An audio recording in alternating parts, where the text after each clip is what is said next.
Hello everyone, this is Nishita and you all are watching IGNU Pathshala. Today we'll discuss Unit number 9, Citizenship. Citizenship का मतलब क्या है? Citizenship का मतलब है लीगल और पॉलिटिकल रिलेशनशिप एक इंडिविजुअल और स्टेट के बीच में। अब सिटीजनशिप होगी तो हमारे पास क्या क्या चीजें होंगी? हमारे पास राइट्स होंगे, हमारी ड्यूटीज होंगी स्टेट की टुवर्ड्स, हमारी एक पहचान होगी अपने देश के अंदर और हम पार्टिसिपेट कर पाएंगे पब्लिक लाइफ के अंदर। की फीचर्स क्या होते हैं सिटीजनशिप के? पहला, हम लीगल तरीके से मेंबर बन जाते हैं स्टेट के, और जब हम लीगल तरीके से मेंबर बन गए स्टेट के तो जो गवर्नमेंट है, जो गवर्नमेंट स्कीम्स लाएगी उन सब चीजों का हम लाभ उठा सकते हैं। ओके, राइट्स की डिमांड कर सकते हैं।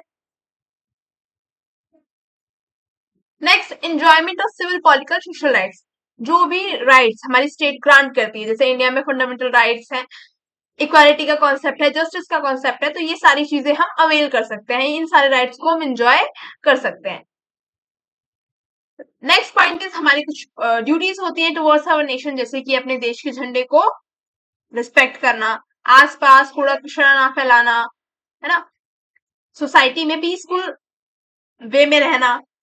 Next, equal treatment before law. Citizenship एक one of the most important चीज भी इंश्योर करती है, that is equal treatment before law, यानी कि कानून की नजरों में सब लोग क्या है, एक समान है। नेक्स्ट, बिकॉज ऑफ सिटीजनशिप हम पार्टिसिपेट कर पाते हैं डेमोक्रेटिक गवर्नेंस के अंदर। हाउ?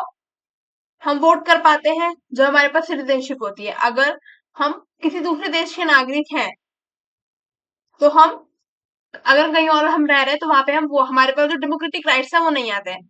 फॉर एग्जाम्पल, अगर इंडिया के अंदर कोई चाइना से आके या यूएस से आके रह रहा है फॉर वर्क पर्पस, तो उसके पास इंडिया की सिटीजनशिप अगर नहीं है तो वो यहाँ पे राइट नहीं, उनके पास राइट नहीं है वोट करने का।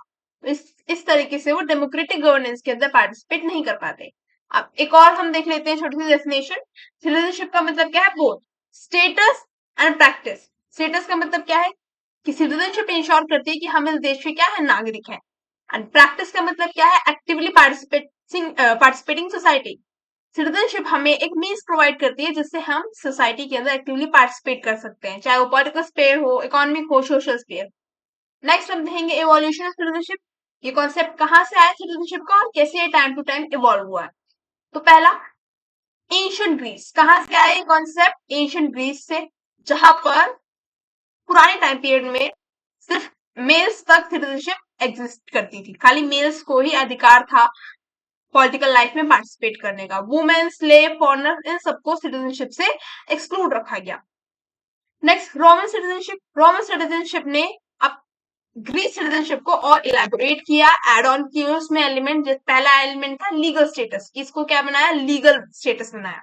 नेक्स्ट, जिन भी लोगों के पास सिटीजनशिप होगी उनको सरकार क्या करेगी? प्रोटेक्ट करेगी उनके राइट्स को। तो इसीलिए सिटीजनशिप को एक लीगल स्टेटस दे दिया गया, क्योंकि अब यहाँ पे सरकार भी रोल प्ले कर रही है। नेक्स्ट, मिडिएवल पीरियड में, अगर हम मिडिएवल पीरियड में देखें तो सिटीजनशिप किनके पास थी? Feudal system reduce equal citizenship. Medieval period में क्या आ गया था? फ्यूडल सिस्टम आ गया था, जहां पर कौन होते थे? लॉर्ड होते थे, बड़े बड़े जमींदार होते थे। तो उन्होंने क्या कर दिया? सिटीजनशिप के कॉन्सेप्ट को कुछ लोगों तक सीमित कर दिया, और सिर्फ सिटीजनशिप उन्हीं लोगों को मिलेगी जो राजा और फ्यूडल लॉर्ड के प्रति क्या होंगे? लॉयल होंगे। अब मॉडर्न सिटीजनशिप के कॉन्सेप्ट की अगर हम बात करें, मॉडर्न सिटीजनशिप जो आज के टाइम की सिटीजनशिप कॉन्सेप्ट है वो कब फ्लरिश हुआ? तो जब रिनाशा का पीरियड आया, जब पूरे वर्ल्ड में रीफॉर्मेशन चल रहा था, यानी हर चीज को दोबारा से एक नए नजरिए से देखा जा रहा था। बस इतना ही ध्यान रखना है, मेरे रिनाशा को उतना डीप नहीं पढ़ना क्योंकि हमारे यहाँ पे मेन टॉपिक है सिटीजनशिप। तो रिनाशा की टाइम पीरियड के बाद जब रेवोल्यूशन आए, major revolution, American revolution, French revolution, इनके बाद हम मॉडर्न सिटीजनशिप को फोर बेसिक फोर फोकस पे देख रहे हैं। पहला, इक्वालिटी, जहां पर अगर हमारे पास नागरिकता है तो स्टेट का काम है सभी लोगों को इक्वल ट्रीट करना। स्टेट का काम है कि पहले वो अपने देश के नागरिकों को जॉब प्रोवाइड करे, उनकी सेफ्टी का ख्याल रखे, ठीक है, उसके बाद अदर लोगों का।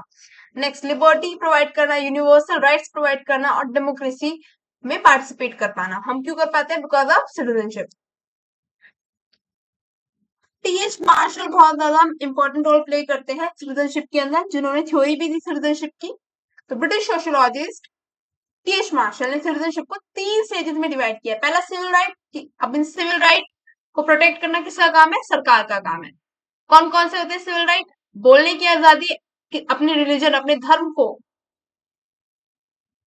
प्रीच करने की आजादी, इक्वालिटी बिफोर लॉ, और ये सब कौन सी सेंचुरी में आया? 18th सेंचुरी में।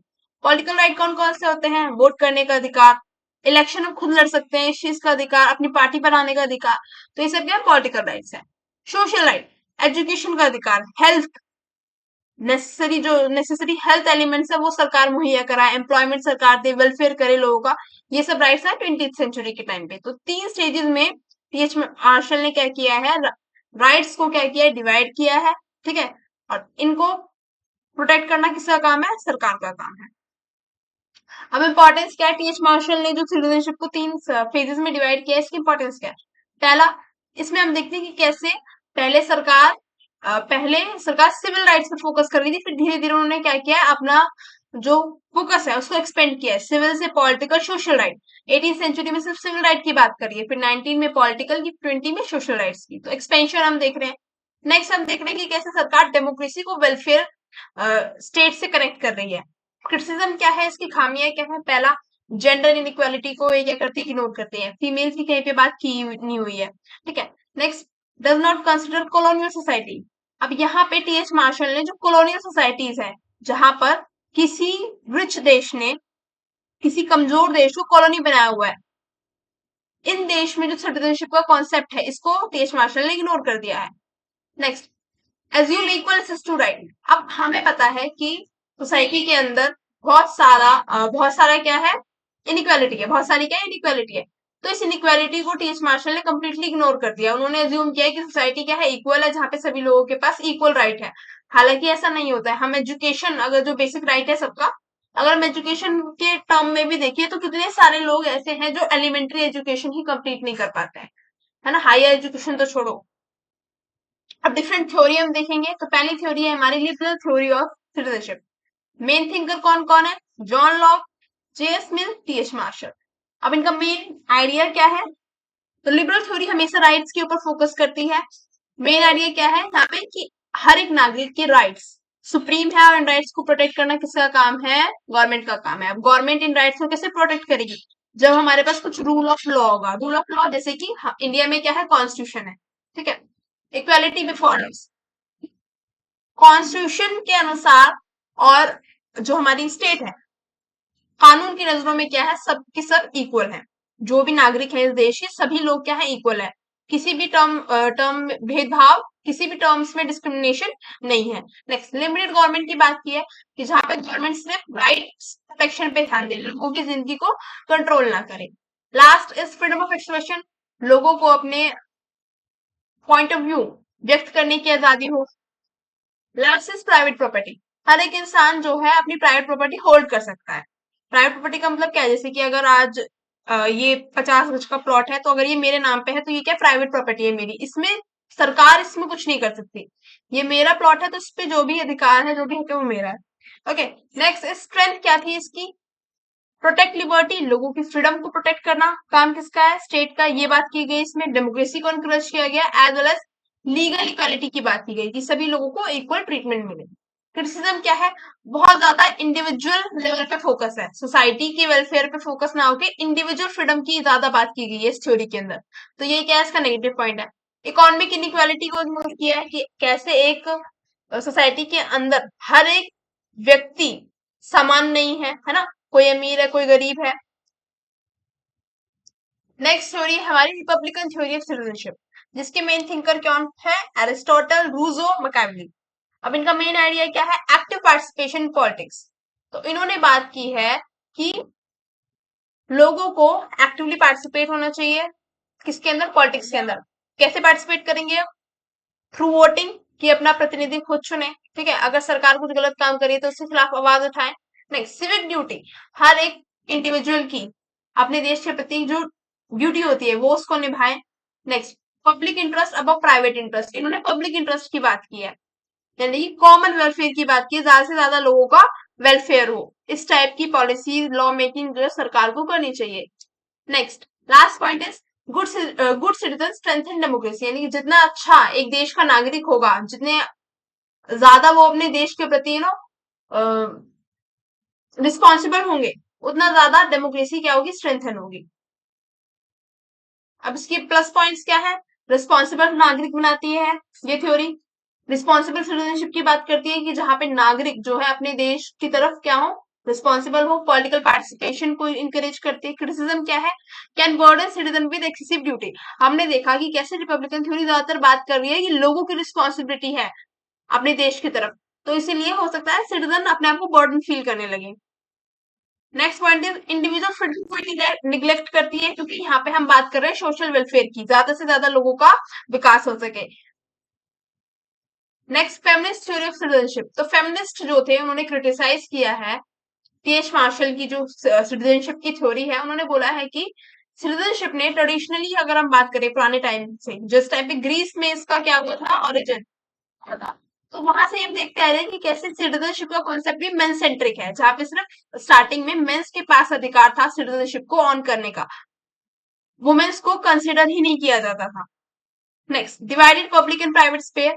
अब नेक्स्ट फेमिनिस्ट जो थिंकर्स हैं उन्होंने ये भी बोला है कि कैसे सिटीजनशिप जो है डिवाइड करती है लोगों को पब्लिक और प्राइवेट स्पेयर में, कि प्राइवेट स्पेयर में जैसे जो हमारी कॉमन लाइफ है, जो हाउस होल्ड वर्क है, वो काम किसकी ड्यूटी है, वो वुमेन्स की ड्यूटी है, ठीक है। और पब्लिक लाइफ में पार्टिसिपेट करना, पॉलिटिकल लाइफ में पार्टिसिपेट करना मेल का काम है, तो इसलिए वो पॉलिटिक्स को मेल डोमिनेटेड फील्ड मानती है। फेमिनिस्ट की डिमांड क्या थी कि फीमेल्स को भी पॉलिटिकल पार्टिसिपेशन मिले, इक्वल अपॉर्चुनिटी मिले, और जो रिकग्निशन मिले उनके अनपेड डोमेस्टिक वर्क को, जो घर पे हम काम करते हैं, जो लेडीज काम करती हैं घर पे, उसको भी रिकग्नाइज किया जाए। हालांकि आज के टाइम पे रिकग्नाइज किया जा रहा है, बट वो सिर्फ वाहवाही के लिए। पैसे किसी को नहीं मिल रहे, किसी की मम्मी को सैलरी तो नहीं मिल रही ना घर पे काम करने की। वहीं अगर एक मेड आके काम करेगी तो उसको पेमेंट देना पड़ेगा। नेक्स्ट, जेंडर जस्टिस की बात की है। Last is representation decision making, कि जो पार्लियामेंट है वहां पे रिप्रेजेंटेशन मिले फीमेल्स को। Next, multicultural citizenship. Main thinker कौन है इनकी? विल कैमले का। मेन आइडिया क्या है यहाँ पे? Different cultural group deserve recognition. अब मल्टीकल्चरल सिटीजनशिप को हम सिंपल सी भाषा से समझेंगे। मल्टीकल्चरल, कल्चर का मतलब क्या हो गया? जो लोग अलग अलग कस्टम बिलीफ मानते हो। अब मल्टीकल्चरल सिटीजनशिप की जो थिंकर्स हैं वो सपोर्ट करते हैं कि हर एक अलग कल्चरल ग्रुप के लिए अलग सिटीजनशिप होनी चाहिए, जो कि पॉसिबल नहीं है। इंडिया जैसे डाइवर्स नेशन में तो बिल्कुल पॉसिबल नहीं है, जहां पे इतनी बड़ी पॉपुलेशन, ठीक है। पर स्टिल हम पढ़ लेते हैं। मान लो अगर ये कुछ लोग हैं जो एक जैसी थिंकिंग रखते हैं, इनका एक जैसा कल्चर है, एक जैसा इनको रहना पसंद है, तो इनके लिए अलग सिटीजनशिप होनी चाहिए, इनके लिए अलग होनी चाहिए, इनके लिए अलग होनी चाहिए। ये मल्टीकल्चरल सिटीजनशिप का कॉन्सेप्ट कहता है। Sorry. Example, language right, religious freedom, culture autonomy. Strength क्या है इसकी? Protect diversity. मान लो अगर एक ऐसा देश है जहां पर डाइवर्स नेशन, अलग अलग धर्म के लोग रह रहे हैं, तो मल्टीकल्चरल सिटीजनशिप जो है प्रोटेक्ट करती है डाइवर्सिटी को, जिससे देश को जो है विभाजन ना हो या लोग अपने आप को देश से अलग ना समझे। बट इंडिया जैसे डाइवर्स नेशन में, ठीक है, जहां पे इतनी ज्यादा पॉपुलेशन हो, मल्टीकल्चरल का जो सिटीजनशिप का कॉन्सेप्ट है वो इम्प्लीमेंट करना इज वेरी डिफिकल्ट। किसी छोटे देश में जहां पर कम पॉपुलेशन हो, वहां पे तो फिर भी इम्प्लीमेंट हो सकता है। Diverse nation with huge population, वहां पे पॉसिबल नहीं है। Next, global citizenship is very important. Global citizenship means individual see themselves a member of the global community. अब इसको बहुत ही हम इजी तरह से समझेंगे, जैसे भी सीजेपी प्रोटेस्ट हुआ, कॉकरोच जनता पार्टी प्रोटेस्ट हुआ फॉर नीट रिलेटेड, है ना, नीट रिलेटेड हुआ था। अब इनका इन्फ्लुएंस कौन सा है? जल्दी जल्दी चल रहा था, ये हुआ था नेपाल में पहले। नेपाल से सीख ली, फिर नेपाल में वहां के जो जनजीत से वो सक्सेसफुल रहे। तो कैसे, अगर इंडिया में कोई घटना हो रही है तो उसको आस पास के देश कनेक्ट कर पा रहे हैं, या अगर नेपाल में कोई घटना हो रही है तो उसको आस पास के जो नेशंस हैं वो सपोर्ट कर रहे हैं। इसी को हम कहते हैं ग्लोबल सिटीजनशिप का कॉन्सेप्ट, जहां पे हम अपने देश को के लिए ही नहीं सोच रहे सिर्फ, पर अगर दूसरे देश में भी गलत हो रहा है तो हम उसके खिलाफ आवाज उठा रहे हैं। इसी को हम कहते हैं ग्लोबल सिटीजनशिप के कॉन्सेप्ट, ठीक है, का कॉन्सेप्ट। नेक्स्ट, फीचर्स क्या है? जहाँ पे हम ह्यूमन राइट की बात कर रहे हैं, जब बच्चों पे लाठीचार्ज हुआ, ठीक है, और इतना ब्रूचुअल लेवल पे हुआ, तो उस टाइम पे ह्यूमन राइट्स की बात की गई, फॉरेन मीडिया ने भी खूब बात की।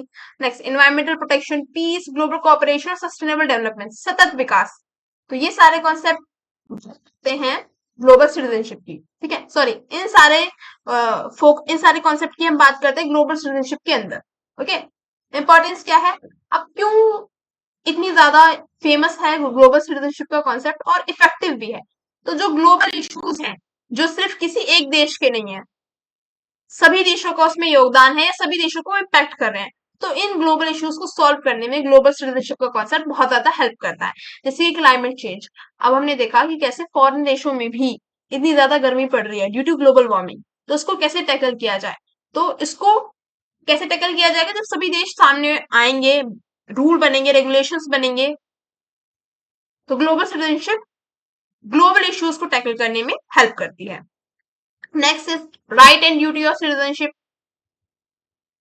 Right and duty of citizen, तो राइट कौन कौन से होते हैं सिटीजन के पास, equality before law, freedom of speech, right to vote, right to education, right to constitutional remedies, तो ये इंडिया में राइट्स हैं नागरिक के पास। जो भी इंडिया में जिन भी लोगों के पास सिटीजनशिप होगी, इंडिया की नागरिकता हुई, उनके पास ये राइट्स आएंगे, उनको प्रोटेक्ट कौन करेगा, गवर्नमेंट। गवर्नमेंट ड्यूटीज क्या होती है सिटीजन की, लॉ को मानना, अपने देश के कॉन्स्टिट्यूशन को रिस्पेक्ट करना, पब्लिक प्रॉपर्टी को रिस्पेक्ट करना और पीसफुली हारमोनी बनाते हुए सोसाइटी में रहना और टैक्सेस पे करना। नेक्स्ट है सिटीजनशिप इन इंडिया, तो इंडिया में सिटीजनशिप का प्रोसेस क्या है ये अब हम देखेंगे। तो कॉन्स्टिट्यूशनल बेसिस है, तो कॉन्स्टिट्यूशन क्या क्या चीजें प्रोवाइड करता है, fundamental rights, fundamental duties, universal franchise, यानी कि अगर आप 18+ हो तो आप वोट कर सकते हो, इक्वालिटी बिफोर लॉ और डेमोक्रेटिक पार्टिसिपेशन। अगर इंडिया में किसी भी पर्सन के पास सिटीजनशिप है, तो उसके पास ये सारी चीजें हमारा कॉन्स्टिट्यूशन जो है प्रोवाइड करता है, उनको प्रोटेक्ट करती है गवर्नमेंट। अब इससे इंपॉर्टेंस क्या है इसकी, पॉलिटिकल इक्वालिटी बनी रहती है, यानी सभी लोगों को, अब यहाँ पे सिटीजनशिप में हम ये नहीं देखते कौन मेल है कौन फीमेल है, कौन किस कास्ट से आ रहा है, क्या बैकग्राउंड है ना, सभी लोग क्या इक्वल है। डेमोक्रेटिक पार्टिसिपेशन, इसलिए सब लोग डेमोक्रेसी में इक्वली पार्टिसिपेट कर पाते हैं। वोटिंग का जब जाते हैं वोटिंग देने, तो आपसे ये थोड़ी पूछा जाता है आप कौन से रिलीजन से आए, या आपका जेंडर क्या है, या फिर आप किस कास्ट से आए हो, या किस क्लास से आए हो, अमीर हो कि गरीब हो, नहीं ना। इसलिए सोशल जस्टिस करने में भी हेल्प होती है, और नेशनल इंटीग्रेशन का कॉन्सेप्ट क्या होता है, फ्लरिश होता है। नेशनल इंटीग्रेशन का मतलब क्या है, जहां पे हम डिस्क्रिमिनेशन नहीं कर रहे हैं, एक सिंगल बेस सिटीजनशिप से इतने सारे हमें क्या मिल रहा है, बेनिफिट मिल रहे हैं। सो यहाँ पे मेरा चैप्टर खत्म होता है। Thank you for watching the video. अगर आपको वीडियो अच्छी लगी हो तो do like share and subscribe my channel. And the most important question among these all is last वाला, explain the evolution of citizenship. ये आता है एग्जाम में, ओके। एक क्वेश्चन ये आएगा और सेकंड जो आएगा वो आएगा थ्योरी पे, थ्योरी बताओ, ये एवोल्यूशन पूछेगा या थ्योरी पूछेगा, बस इस पूरे चैप्टर से 2 ही क्वेश्चन आते हैं। Thank you for watching the video. अगर आपको वीडियो अच्छी लगी हो तो do like share subscribe my channel. Stay tuned for more updates, मिलते हैं नेक्स्ट वीडियो।